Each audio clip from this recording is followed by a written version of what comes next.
School की सबसे खूबसूरत लड़की उस भारी बारिश में भागती हुई मेरे दरवाजे पर आई थी, सिर्फ इसलिए कि वो एक रात मेरे घर पर रुक सके। लेकिन मैंने उसे मना कर दिया था। अगले ही दिन वो मेरी गली में बेदर्दी से मारी गई। उस दिन के बाद से मैं हमेशा पछतावे में रहा। पुलिस एकेडमी में जाने के बाद मैंने पागलों की तरह उस कातिल की तलाश की, लेकिन उस बारिश ने सारे सुराग धो दिए थे। पूरे 10 सालों तक मुझे एक भी सुराग नहीं मिला। लेकिन फिर आसमान से कड़की एक बिजली ने मुझे वापस किस्मत के उसी दोराहे पर लाकर खड़ा कर दिया। हाई स्कूल के दिनों में वापस आते ही मैंने जो सबसे पहला काम किया वह था दरवाजे की तरफ भागना। दरवाजा खोलते ही सामने सारा खड़ी थी। मार्क, मैंने सुना है तुम्हारे पेरेंट्स बिजनेस के काम से बाहर गए हैं और तुम घर पर अकेले हो। क्या मैं कुछ दिन तुम्हारे घर रुक सकती हूँ? मैं इसके बदले घर का सारा काम कर दूंगी। मैंने अपने सामने खड़ी उस लड़की को देखा और मेरे हाथ अपने आप उसे छूने के लिए आगे बढ़ गए। सारा ने घबराकर पीछे हटने की कोशिश की, लेकिन उसे मेरी मदद की जरूरत थी, इसलिए उसने खुद को रोक लिया। मेरी उंगलियों ने उसे छुआ तो उसकी त्वचा एकदम ठंडी पड़ चुकी थी। उसके शरीर का वो हल्का सा कांपना मुझे साफ बता रहा था कि वो अभी जिंदा है और मैं सच में अपने अतीत में वापस आ चुका हूँ। पिछले जन्म में मैंने उसे अपने घर में रुकने से मना कर दिया था और अगले ही दिन सड़क पर बेरहमी से उसका कत्ल कर दिया गया था। इसी वजह से मैं पुलिस एकेडमी गया और 10 साल तक उस केस की जांच करता रहा। लेकिन उस रात की भारी बारिश ने सारे सुराग मिटा दिए थे। सॉरी कहते हुए सारा घबराकर पीछे हटने लगी, लेकिन उसका पैर फिसल गया और वो पीछे की तरफ गिरने लगी। मैंने फुर्ती से उसकी कमर पकड़ी और उसे अपनी बाहों में खींच लिया। उस भारी बारिश के शोर के बीच हम दोनों के बीच एक अजीब सी खामोशी छा गई। वो मेरी बाहों में इस कदर सहमी हुई थी कि हिलने की हिम्मत भी नहीं कर पा रही थी। मैंने तुरंत अपने हाथ हटाए और रोशनी से थोड़ा दूर हट गया। तुम ठंड से कांप रही थी, इसलिए तुम्हें थोड़ी गर्माहट देने के लिए मैंने ऐसा किया। आई एम सॉरी, सारा ने धीमे से कहा। कोई बात नहीं। मैंने साइड में होकर उसे अंदर आने का रास्ता दिया। उसके चेहरे का रंग उड़ा हुआ था। उसे देखकर मेरे दिमाग में पुराने ख्यालात तेजी से घूमने लगे। पिछले जन्म में वो कातिल इस शहर में वो मर्डर करने के बाद हमेशा के लिए गायब हो गया था। लेकिन इस बार मैं सिर्फ उसे बचाऊंगा ही नहीं, बल्कि अपने सालों के पुलिस एक्सपीरियंस का इस्तेमाल करके आज रात ही उस कातिल को ढूंढ निकालूंगा। सारा नर्वस होकर एंट्रीवे पर खड़ी अपनी शर्ट का कोना खींच रही थी। जब मैं उसके लिए स्लीपर्स लेने के लिए मुड़ा तो वो और भी घबरा गई। मेरे मोजे गीले हैं, तुम्हारे स्लीपर्स गंदे हो जाएंगे। मैं नंगे पैर ही अंदर आ जाती हूँ, बाद में फर्श पहुंच दूंगी। इस तूफानी रात में एक लड़के के साथ घर में अकेले होने और पूरी तरह भीगे होने की वजह से वो बहुत अनसेफ महसूस कर रही थी। खुद को शांत रखने के लिए उसने अपने नाखून अपनी हथेलियों में गड़ा लिए थे। जैसे ही मैं पलटा, उसने अपनी नजरों से तेजी से पूरे घर को देखा। जब उसकी नजर टेबल पर रखी गर्म चाय और बिखरे हुए डिब्बों पर पड़ी, तब जाकर उसकी पीठ का तनाव थोड़ा कम हुआ। मैंने तौलिया देते हुए कहा, अगर तुम्हें ऐतराज न हो तो पहले बाल सुखा लो। उसने झिझकते हुए पूछा, क्या तुम मुझे पहनने के लिए कुछ कपड़े दे सकते हो? मेरे कपड़े काफी गीले हो गए हैं। तब मेरा ध्यान इस बात पर गया कि उसने अपनी भीगी हुई शर्ट को कितनी कसकर पकड़ा हुआ था। मैंने कहा, वैसे भी तुम्हें कपड़े बदलने ही हैं, तो क्यों ना तुम एक हॉट बाथ ले लो, वरना तुम्हें ठंड लग जाएगी और तुम बीमार पड़ जाओगी। गेस्ट रूम में बाथटब नहीं है तो तुम मेरे कमरे का बाथरूम यूज कर लो, मैं गर्म पानी चालू कर देता हूँ। मेरे बाथरूम में नहाने की बात सुनकर सारा शर्म से लाल हो गई और उसने बहुत ही धीमी आवाज में हाँ कहा। बाथरूम से पानी गिरने की आवाज आने लगी। सारा ने मुझे व्यस्त देखकर आखिरकार हिम्मत जुटाई और बोली,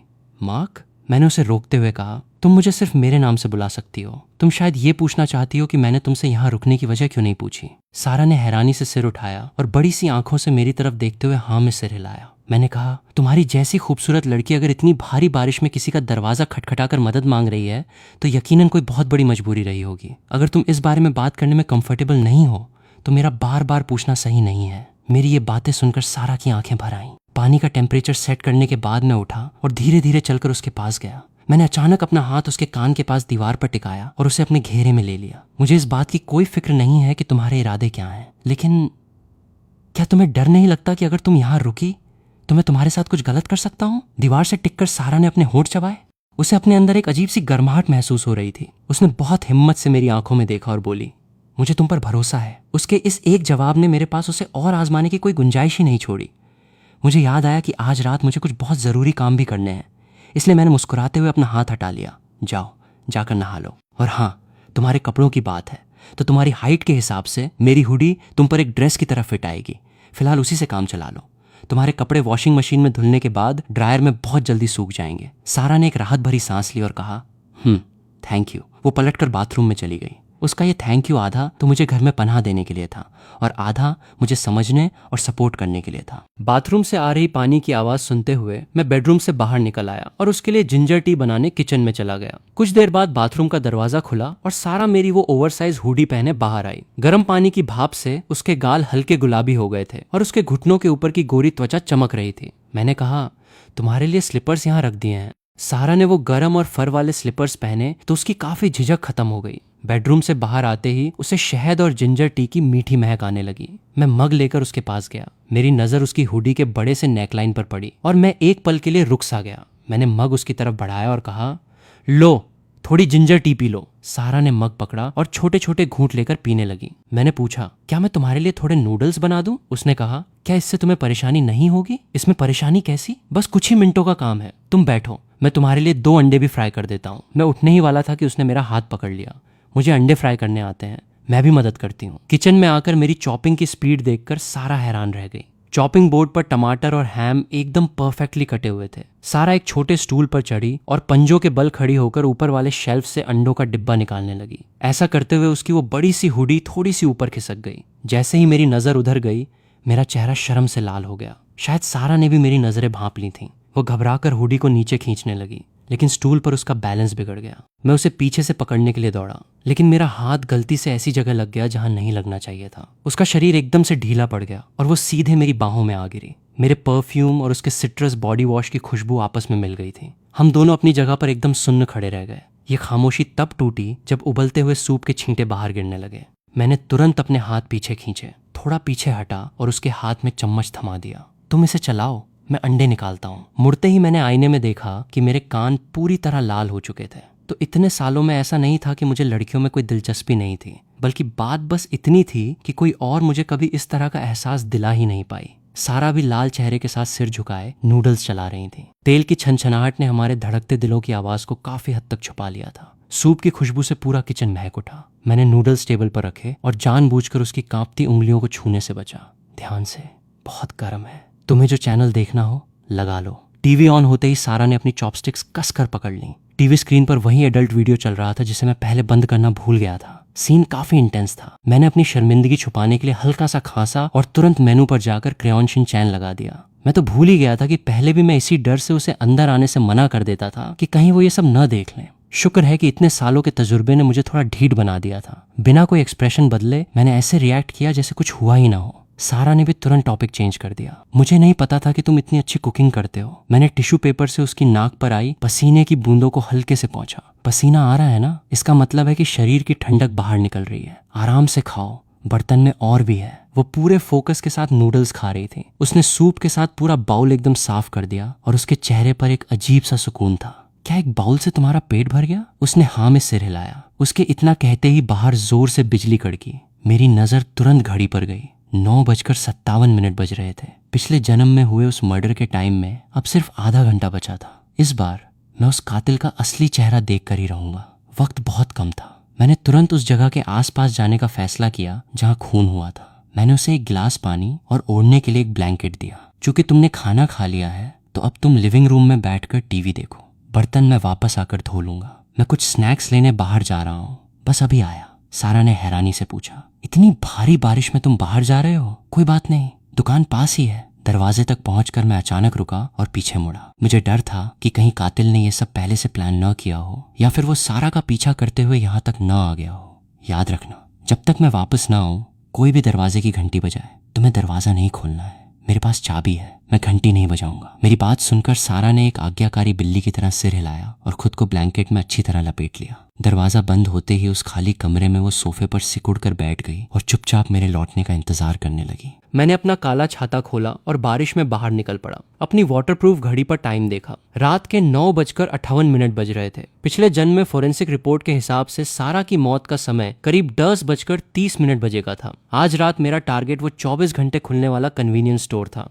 जो उसके उस रास्ते में पड़ता था जहां से उसे गुजरना था। पिछले जन्म में सारा ने उसी स्टोर से छाता लिया था और कुछ खाने के बाद उस गली की तरफ गई थी जहां उसका मर्डर हुआ था। हालांकि आज रात वो मेरे घर पर सेफ थी लेकिन मुझे ये कंफर्म करना था कि क्या टाइमलाइन अपने आप को सही करने की कोशिश करेगी, क्या सारा की जगह कोई और उस जगह पर मरेगा। मैं ऐसा बिल्कुल नहीं होने दे सकता था। रास्ते में मैंने अपना फोन निकाला और घर का कैमरा चेक किया। स्क्रीन पर सारा सोफे पर घुटने मोड़कर बैठी टीवी देख रही थी। ये तसल्ली होने के बाद कि वो शांति से घर पर है और कहीं गई नहीं है, मैंने अपने कदम तेज कर दिए। कन्वीनियंस स्टोर के पास पहुंचते ही मुझे किसी के कराहने की आवाज आई। गली के कोने में कूड़ेदान के पास एक दुबला पतला लड़का सिकुड़ा हुआ पड़ा था। कुछ गुंडे उसे घेर कर लात घूंसे मार रहे थे और बदतमीजी से पूछ रहे थे कि उसने अपने हाथ में क्या छुपा रखा है। जमीन पर गिरे उस लड़के ने एक हल्के भूरे रंग का रुमाल कसकर पकड़ा हुआ था और उसके पास ही एक लोहे का डिब्बा गिरा था। मैंने एक नजर में ही उसे पहचान लिया। वो मेरी क्लास का सबसे शांत रहने वाला लड़का टॉमी था, जिसे सब बुली करते थे। मेरी आवाज सुनकर उन गुंडों ने पलट कर देखा और उनका चेहरा सफेद पड़ गया। मेरे पेरेंट्स का इस शहर में काफी रुतबा था, इसलिए ये गुंडे हमेशा मुझसे खौफ खाते थे।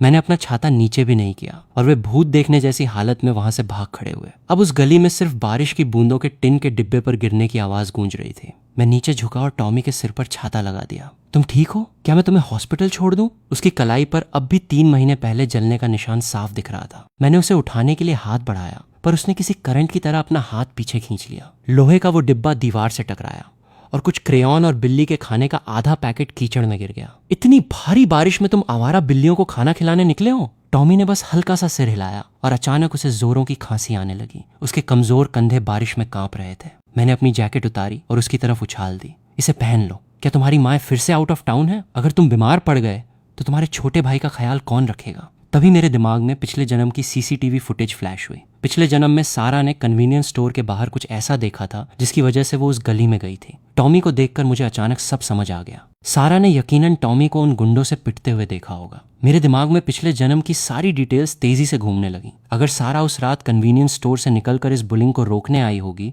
तो पूरी तरह भीगी होने के कारण उन गुंडों का ध्यान टॉमी से हटकर सारा पर चला गया होगा। मैंने याद करने की कोशिश की कि पिछले जन्म में मंडे को टॉमी कैसा दिख रहा था। उस दिन उसकी चोटें आज से कहीं ज्यादा गहरी थीं, लेकिन सारा की मौत पर उसका कोई खास रिएक्शन नहीं था। इसका मतलब था कि पिछले जन्म में टॉमी ने यकीनन अपनी जान पर खेलकर उन गुंडों को रोका होगा ताकि सारा वहां से भाग सके। अगर उन गुंडों ने सारा का मर्डर नहीं किया तो असली कातिल कोई और था। थोड़ा और सोचने पर मुझे एक सबसे अहम सुराग मिला। कातिल का हथियार! इस तूफानी रात में जो भी वो जानलेवा चाकू लेकर घूम रहा होगा वही सबसे बड़ा सस्पेक्ट होगा। ये सोचकर कि उन 3 गुंडों के पास चाकू हो सकता है, मुझे इस बात पर बहुत पछतावा हुआ कि मैंने उन्हें भागने दिया। जहां तक बुरी तरह घायल टॉमी का सवाल था, पिछले जन्म में वो ग्रेजुएशन तक जिंदा रहा था, इसलिए अभी मुझे उसे यहीं छोड़ना होगा। अगर तुम ठीक हो तो जल्दी से अपने घर जाओ। मैं पलटा ही था कि मेरी नजर टॉमी के टूटे हुए छाते पर पड़ी। मैंने अपना काला छाता उसके हाथ में थमा दिया। तुम्हारा छाता टूट गया है, मेरा ले लो। मुझे कुछ काम है, इसलिए मैं तुम्हें घर नहीं छोड़ सकता। ध्यान से और जल्दी घर पहुंचो। इससे पहले कि टॉमी मना करता, मैं उस भारी बारिश में भाग चुका था और नजरों से ओझल हो गया। बारिश इतनी तेज थी कि वे तीनों गुंडे ज्यादा दूर नहीं भाग पाए होंगे। वे एक शेड के नीचे छुपकर बारिश रुकने का इंतजार कर रहे थे। वे मुझे गालियां देते हुए प्लान बना रहे थे कि कैसे मेरे सिर पर बोरा डालकर मुझे पीटें, लेकिन मेरे बैकग्राउंड की वजह से वे डर भी रहे थे। जब वे इसी उधेड़बुन में थे, मैं बहुत तेजी से भागता हुआ उनके सामने जा पहुंचा। तीनों गुंडे मुझे देखकर बुरी तरह डर गए। उन्हें लगा मैं पैसे मांगने आया हूं, इसलिए वे हाथ हिलाते हुए पीछे हटने लगे। हेलो दोस्तों, मुझे कुछ उधार चाहिए। तीनों ने शक और बचाव की नजरों से एक दूसरे को देखा। पैसे नहीं, कुछ और। वे तीनों कंफ्यूज होकर मेरी तरफ देखने लगे। मैंने उनकी आंखों में देखा और एक बहुत ही मासूम सी स्माइल दी।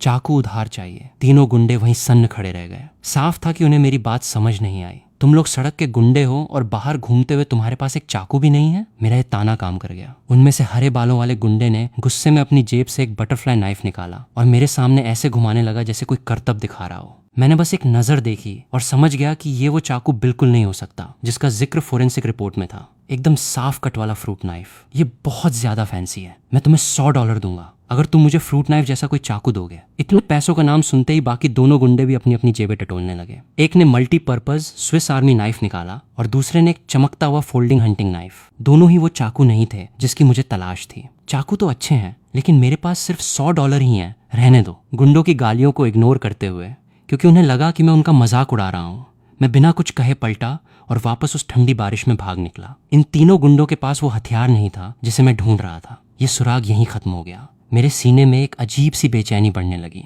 सच कहूं तो इस केस को सॉल्व करने का सबसे आसान तरीका यही था कि मैं सारा को घर पर रुकने से मना कर देता। और फिर चुपचाप उसका पीछा करता। इस तरह मैं कातिल को रंगे हाथों पकड़ सकता था। लेकिन इस नए जन्म में उसे अपने सामने सही सलामत देखकर मैं अपने जज्बातों को रोक ही नहीं पाया। मैं समंदर में सुई ढूंढने जैसी इस मुश्किल को चुनना पसंद करूंगा, लेकिन उसकी जान को जरा भी खतरे में नहीं डालूंगा। मैं वापस कन्वीनियंस स्टोर में गया ताकि कुछ खाने का सामान खरीद सकूं। एक भले से कर्मचारी ने मुझे अपने सिर का पानी पोंछने के लिए एक साफ तौलिया दिया। मैंने उसे थैंक यू कहा, पानी पोंछा, अपना फोन एक वाटरप्रूफ पाउच में डाला और पिछले जन्म में सारा ने जैसे जैसे कदम बढ़ाए थे, बिल्कुल वैसे ही मैं उस खूंखार तूफान में फिर से निकल पड़ा, उसी मनहूस जगह की तरफ जहां वो मर्डर हुआ था। बाहर निकलते ही तेज हवा ने मेरे छाते की हड्डियां मोड़ने की कोशिश की। कीचड़ और टूटे कांच पर पैर रखते हुए मैं आखिरकार सीसीटीवी कैमरे के उस ब्लाइंड स्पॉट पर पहुंच ही गया। फोरेंसिक रिपोर्ट में इसी जगह का बार बार जिक्र किया गया था। मेरी वाटरप्रूफ घड़ी चमक रही थी। समय था रात के 10:17 अचानक से एक तेज हवा का झोंका आया और मेरा छाता पलट गया। मैंने छाता वहीं छोड़ दिया और उस ठंडी बारिश को अपने ऊपर गिरने दिया। वाटरप्रूफ पाउच में मेरा फोन वाइब्रेट हुआ। उस गीली ईंटों वाली दीवार के सहारे खड़े होकर मैंने अपने घर का कैमरा चेक किया। उस हल्की पीली रोशनी में सारा सोफे के कोने में सिकुड़ी बैठी थी। उसके पैर बेचैनी से हिल रहे थे और उसकी नजरें लगातार दरवाजे पर टिकी थीं। उसके चेहरे पर डर भी था और मेरी चिंता भी साफ दिखाई दे रही थी। रात के 10:29 बज चुके थे। अचानक गली के आखिरी छोर से किसी मेटल के टकराने की आवाज आई। मैं तुरंत अलर्ट हो गया और दबे पांव उस तरफ बढ़ा, लेकिन वहां मुझे एक जाना पहचाना चेहरा दिखा। हमारे स्कूल का कुख्यात गुंडा रायन। इस वक्त वो एक टीन के शेड के नीचे बैठा एक फ्रूट नाइफ से सेब छील रहा था। रायन उस प्लास्टिक की थैली में रखे मुरझाए हुए सेबों को अपने चाकू की नोक से उठा रहा था। मुझे पता था कि उसका ये गुंडे वाला रूप सिर्फ एक दिखावा था। वह बहुत गरीब परिवार से था और उसकी माँ को डिमेंशिया या कोई गंभीर बीमारी थी। उसके जूतों पर हॉस्पिटल के फर्श पर इस्तेमाल होने वाला एंटी स्लिप प्लास्टर लगा हुआ था और उसके कपड़ों से आईसीयू वाली फिनाइल की महक आ रही थी। लेकिन मेरा पूरा ध्यान उसके हाथ में मौजूद उस फ्रूट नाइफ पर था। उस चाकू का डिजाइन और साइज बिल्कुल वैसा ही था जैसा सारा के मर्डर केस की फाइल में लिखा था। तुम बारिश में क्या कर रहे हो? जल्दी यहाँ आ जाओ, मेरा घर पास ही है, मैं तुम्हें एक छाता दे दूंगा। जैसे ही मैं उस शेड के नीचे पहुंचा, रायन का फोन तेजी से बजने लगा। फोन पर एक नर्स घबराई हुई आवाज में बोल रही थी कि उसकी माँ का ऑक्सीजन लेवल अचानक गिर गया है। रायन के चेहरे का रंग उड़ गया। उसके हाथ से वो चाकू पानी में छपाक से गिर गया। बिना कुछ कहे वो पागलों की तरह बारिश में भाग खड़ा हुआ। मैंने झुककर कीचड़ से वो चाकू उठाया। उसकी ठंडी छुअन महसूस करते हुए मैंने उसे गौर से देखा। अब मुझे पूरा यकीन हो गया था, यही वो समय था, यही वो जगह थी और चाकू का साइज भी बिल्कुल परफेक्ट था। यही वो हथियार था जिससे पिछले जन्म में सारा का कत्ल हुआ था। अगर रायन से गलती से ये चाकू गिर गया है तो यकीनन अगले आधे घंटे में असली कातिल यहाँ से गुजरेगा और इसे उठा लेगा। मैंने एक लंबी सांस ली और चाकू को वापस उसी जगह फेंक दिया। अपने पुराने डिटेक्टिव एक्सपीरियंस का इस्तेमाल करते हुए मैं पीछे अंधेरे में छुप गया और इंतजार करने लगा। बारिश और तेज हो गई थी। 10:35 पर शराब में धुत एक आदमी लड़खड़ाता हुआ उस शेड के नीचे आया। उसने वहां पड़ी एक कैन को ठोकर मारी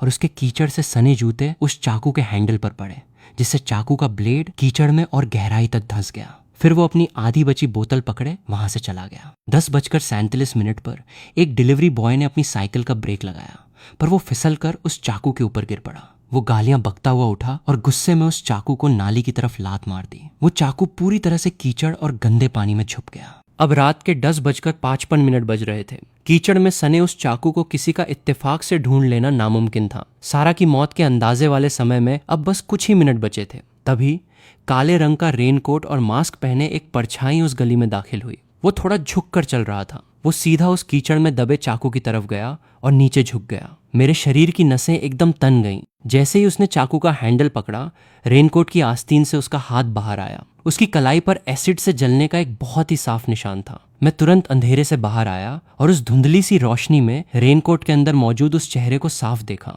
वो और कोई नहीं बल्कि हमारे स्कूल के सबसे शरीफ और अच्छे माने जाने वाले केमिस्ट्री टीचर मिस्टर डेविस थे। मेरे अंदर जैसे एक तूफान सा उठ गया। 3 महीने पहले लैब में लड़ते हुए बच्चों को बचाने के चक्कर में उनका खुद का हाथ एसिड से जल गया था। उस हादसे के बाद भी उन्होंने उन बच्चों को बड़े प्यार से समझाया था। वो अपनी पत्नी की हर बात मानने वाले पति के रूप में जाने जाते थे और हर कोई उनकी इज्जत करता था। लेकिन अगर कातिल वो थे तो पिछले जन्म की सारी कड़ियां जुड़ जाती थीं। पिछले जन्म में सारा पर उस अंधेरी गली में हमला हुआ था, लेकिन उसके भागने या संघर्ष करने का कोई निशान नहीं था। ऐसा इसलिए था क्योंकि वो भी इस शरीफ टीचर पर पूरा भरोसा करती होगी। अगर मिस्टर डेविस ने उसे अपना रेनकोट ऑफर किया होगा और कहा होगा कि वो उसे अपने घर ले जाकर अपनी पत्नी के पास सेफ रखेंगे, तो उस तूफानी और डरावनी रात में सारा उन पर जरा भी शक नहीं करती। ये सब सोचकर मेरा दिल दर्द से भर गया, लेकिन मैं कोई भी कदम जल्दबाजी में नहीं उठा सकता था। आखिरकार इस वक्त के मिस्टर डेविस ने अभी तक कोई जुर्म नहीं किया था। मैंने अपनी पुलिस ट्रेनिंग का इस्तेमाल करके ये पता लगाने का फैसला किया कि वो इतनी रात गए बाहर क्या कर रहे थे।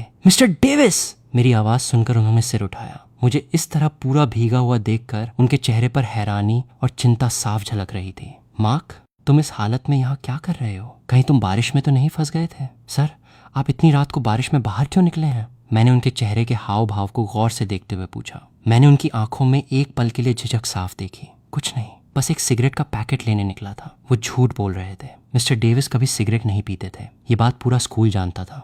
मेरा रेनकोट काफी बड़ा है, तुम भी इसमें आ जाओ। मैं तुम्हें अपने घर ले चलता हूँ। वहां से तुम ये रेनकोट पहनकर अपने घर चले जाना। वो हमेशा की तरह बहुत ही प्यार से बोल रहे थे। मैंने बस सिर हिलाया और उनके रेनकोट में आ गया। साथ चलते हुए मैंने नोटिस किया कि उनकी नजर पास ही लगी एक कॉन्डम वेंडिंग मशीन पर गई और फिर तुरंत उन्होंने मुझे कंधे से पकड़कर आगे बढ़ा लिया। मैं किसी जिंदा लाश की तरह उनके साथ चलता रहा। घर के दरवाजे पर पहुंचकर मिस्टर डेविस ने अचानक अपना फ़ोन निकाला, कोई मैसेज टाइप किया और फिर तुरंत फ़ोन वापस जेब में रख लिया। मैं अपनी चाबी लाना भूल गया हूँ, ज़रा इंतज़ार करो। लेकिन मैंने साफ महसूस किया था कि उनके बेल्ट में चाबियों का गुच्छा टंगा हुआ था। ये आज रात उनका दूसरा झूठ था।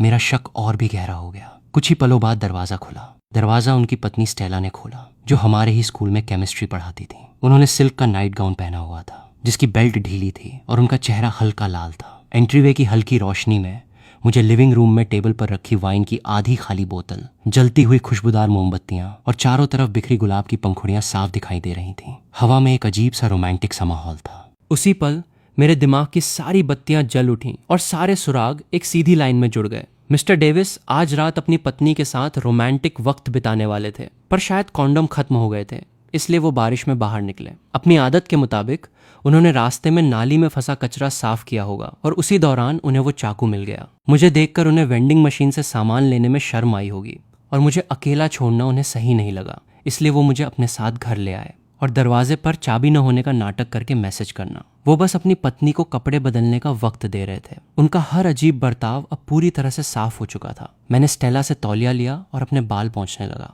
लेकिन अब मेरे मन का शक एक बहुत बड़े सवाल में बदल गया था। अगर वो सच में एक अच्छे इंसान है और उनकी पत्नी घर पे उनके लौटने का प्यार से इंतजार कर रही थी, तो क्या ऐसा इंसान रास्ते में किसी स्टूडेंट को मरने के लिए छोड़ देगा या फिर उसका मर्डर कर देगा? स्टेला का ध्यान मिस्टर डेविस के हाथ में मौजूद उस गंदे चाकू पर गया। नाली के पास मिला, इसमें काफी कचरा फंसा हुआ था। फिर मार्क मिल गया तो इसे फेंकना ही भूल गया। इतना कहकर मिस्टर डेविस उसे डस्टबिन में फेंकने ही वाले थे कि मुझे कुछ अजीब सा लगा। एक मिनट सर, क्या मैं ये चाकू देख सकता हूँ? मिस्टर डेविस ने थोड़ा कंफ्यूज होकर चाकू को पलटा और हैंडल मेरी तरफ करके बहुत आराम से मुझे पकड़ा दिया। उनके इस छोटे से एक्शन ने फिर साबित कर दिया कि वो अंदर से कितने जेंटल इंसान थे। मैंने उस फ्रूट नाइफ को बहुत ध्यान से देखा और मेरे होश उड़ गए। बाहर अंधेरा होने की वजह से मैंने पहले ध्यान नहीं दिया था, लेकिन इस चाकू के ब्लेड पर एक हल्का सा डेंट था। जाहिर है कि रायन ने इससे कोई बहुत सख्त चीज काटी होगी। फोरेंसिक रिपोर्ट में ऐसे किसी भी डेंट का जिक्र नहीं था।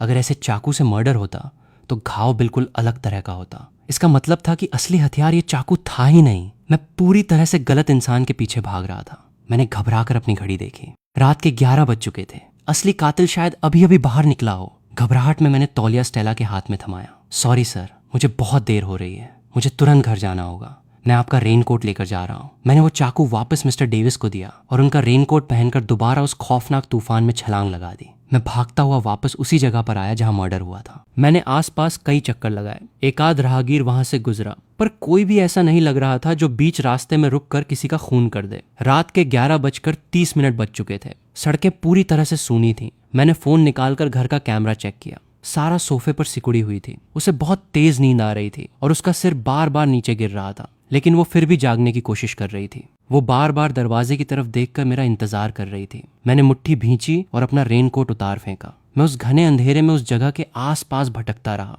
रात के 12 बज गए, लेकिन मुझे एक भी संदिग्ध इंसान नहीं दिखा। मेरे अंदर एक बहुत ही गहरी लाचारी और डर बैठ गया था। क्या मैं सच में चूक गया? अगर मुझे कातिल नहीं मिला तो मैं पिछले जन्म में हुए सारा के साथ उस अन्याय को कैसे मिटा पाऊंगा? मैंने अपना सिर आसमान की तरफ उठाया और उस भारी बारिश को अपने चेहरे पर गिरने दिया। मेरा इरादा और भी मजबूत हो गया। अचानक मेरा फोन वाइब्रेट हुआ। मैंने तुरंत कैमरा खोला। स्क्रीन पर सारा नींद में होने के बावजूद अकेलेपन के डर से लड़ते हुए दरवाजे तक आई और बहुत ही चिंता से आसपास देखने लगी। किसी अचानक आई आवाज से वो डर गई। उसने घबरा कर कैमरे की तरफ देखा। मैंने कैमरे की तरफ देखकर एक प्यारी सी स्माइल दी और वादा किया कि मैं बस अभी आ रहा हूँ। इसके बाद वो अपने थके हुए शरीर को लेकर वापस ब्लैंकेट में सिकुड़ गई। अब उसके चेहरे पर काफी सुकून था। उस खाली सड़क को देखते हुए मैं बारिश में खड़ा रहा और ठंडे पानी को खुद पर गिरने दिया। ये मेरी पुरानी आदत थी। ठंडा पानी मेरे दिमाग को तेजी से काम करने में मदद करता था।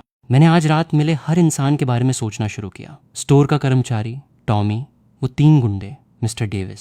मैंने जबरदस्ती सबको सस्पेक्ट की लिस्ट में डाला। टॉमी, जब गुंडों ने उसका बैग पलटा था तो उसके पास से एक फूटी कौड़ी नहीं निकली थी। हथियार तो दूर की बात है, वो लिस्ट से बाहर। वो 3 गुंडे, उनके पास मोटिव हो सकता था, लेकिन उनके चाकू बिल्कुल अलग थे, वो भी बाहर। शराबी और डिलीवरी बॉय का सिर्फ चाकू से पैर टकराया था, और वैसे भी वो असली हथियार नहीं था। जब हर नामुमकिन इंसान लिस्ट से बाहर हो गया तो मेरे दिमाग की सुई एक ऐसे इंसान पर जाकर अटक गई जिसके बारे में मैंने सपने में भी नहीं सोचा था। रायन अपनी माँ की हालत बिगड़ने की खबर सुनकर हॉस्पिटल की तरफ भागा था और उसका चाकू वहीं गिर गया था। लेकिन क्या हो अगर उसकी माँ की हालत जल्दी ठीक हो गई हो? हॉस्पिटल से वापस आने के लिए आधा घंटा काफी था। क्या हो अगर लौटते वक्त उसे लगा हो कि उसका चाकू खो गया है और उसने पास की किसी दुकान से एक नया चाकू खरीद लिया हो? पुलिस फाइल में सच में ये बात दर्ज थी कि उस रात 10 से 11 बजे के बीच किसी ने जल्दबाजी में एक फ्रूट नाइफ खरीदा था और उसके वापस आने का समय मिस्टर डेविस के साथ मेरे उस वक्त से बिल्कुल परफेक्टली मेल खा रहा था जब मैं वहां नहीं था। इन सब कड़ियों को जोड़ते ही रायन पर मेरा शक बहुत ज्यादा बढ़ गया। इस थ्योरी को चेक करना बहुत आसान था। मुझे बस अभी रायन के घर जाकर उसका दरवाजा खटखटाना था। अगर वो घर पर आ चुका है